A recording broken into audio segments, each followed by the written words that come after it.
بسم اللہ الرحمن الرحیم۔ السلام علیکم۔ بلعم بن بعورہ یہ شخص اپنے دور کا بہت بڑا عالم اور عابد و زاہد تھا۔ اس کو اسم اعظم کا بھی علم تھا۔ یہ اپنی جگہ بیٹھا ہوا اپنی روحانیت سے عرش اعظم کو دیکھ لیا کرتا تھا اور بہت ہی مستجاب الدعوات تھا۔ اس کی دعائیں بہت زیادہ مقبول ہوا کرتی تھیں۔ اس کے شاگردوں کی تعداد بھی بہت زیادہ تھی۔ جھور یہ ہے کہ اس کی درسگاہ میں طالب علموں کی تعداد 12,000 تھی۔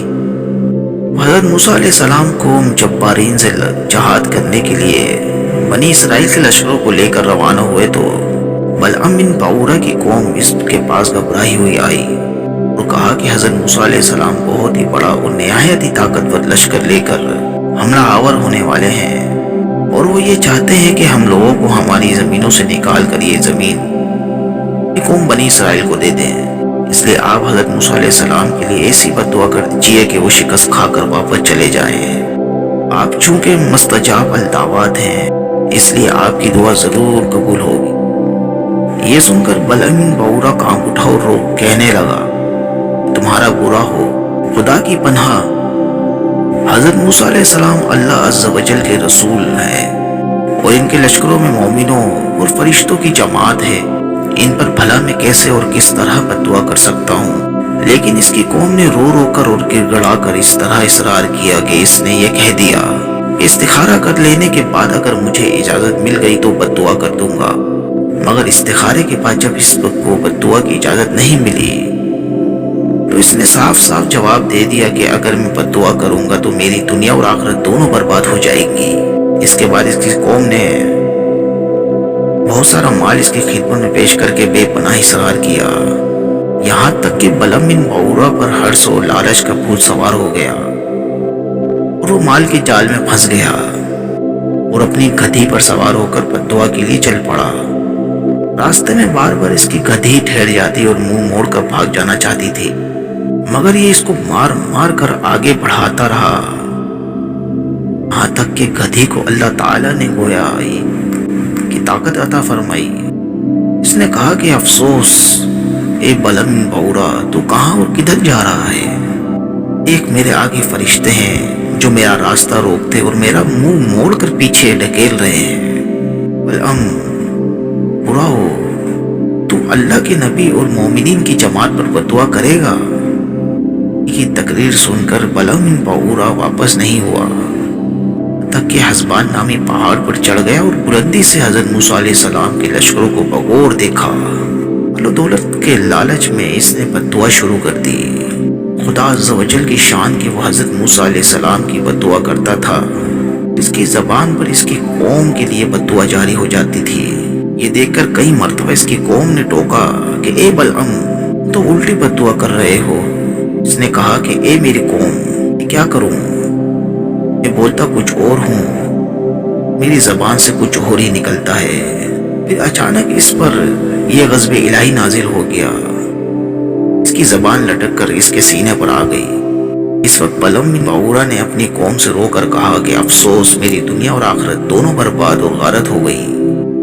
میرا ایمان جاتا رہا اور میں قہر و قہار و غضب و جبار میں گرفتار ہو گیا۔ اب میری کوئی دعا قبول نہیں ہو سکتی، مگر میں تم لوگوں کو مکر کی ایک چال بتاتا ہوں۔ تم لوگ ایسا کرو تو شاید حضرت موسیٰ علیہ السلام کے لشکروں کو شکست دے ہو جائے۔ تم لوگ ہزاروں خوبصورت لڑکیوں کو بہترین پوشاک اور زیورات پہنا کر بنی اسرائیل کے لشکروں میں بھیج دو۔ اگر ان کا ایک آدمی بھی زنا کرے گا تو پورے لشکر کو شکست ہو جائے گی۔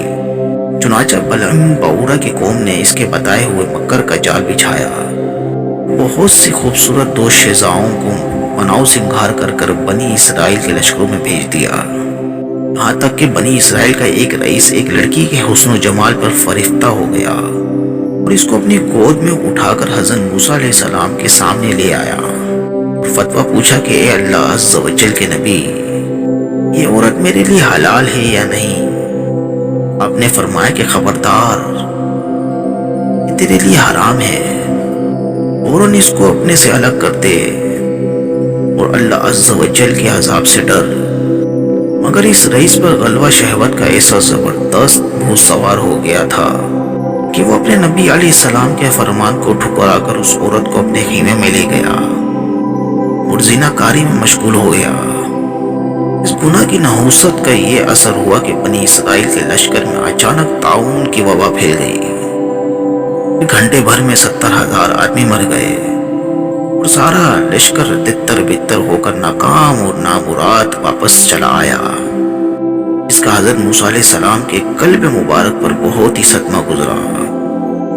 من بعورہ پہاڑ سے اتر کر مردود رگائے الہی ہو گیا۔ آخری دم تک اس کی زبان اس کے سینے پر لٹکی رہی، بے ایمان ہو کر مر گیا۔